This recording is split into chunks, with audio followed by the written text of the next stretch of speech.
Protests have taken place in Tehran despite mass evacuations there.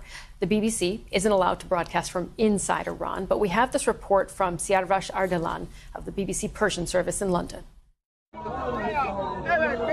In the center of the crowd, Iran's president, surrounded by hundreds of party faithful, venting their fury at the United States. What America did is truly unforgivable, says this woman. Iran is stronger than they perceive.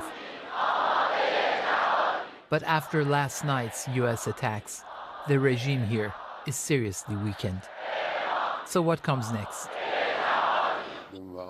The Iranian Supreme Leader Ali Khamenei could swallow his pride and possibly save his regime and the country from further damage. Or he could fight on and risk everything. Domestic public opinion is now divided and confused.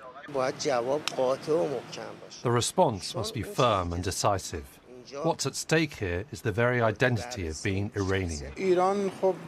In my opinion, Iran needs to engage in some reflection and contemplation.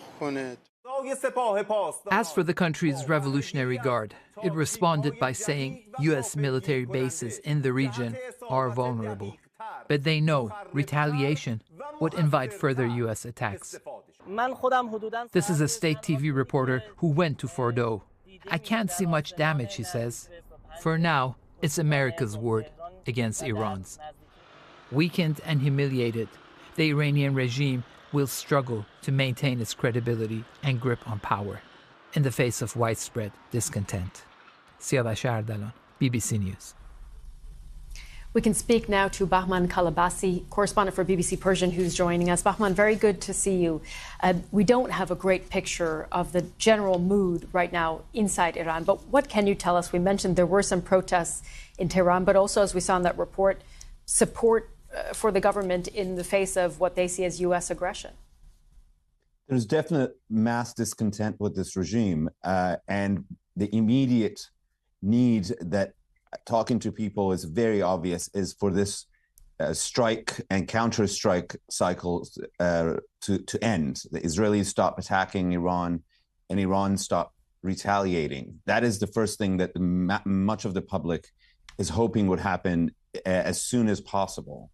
There has been many civilian casualties, the infrastructure is being hit, and the lives of millions of people have been disrupted. It's one thing to hear bombers and drones on TV, but it's another thing to live under them day in and day out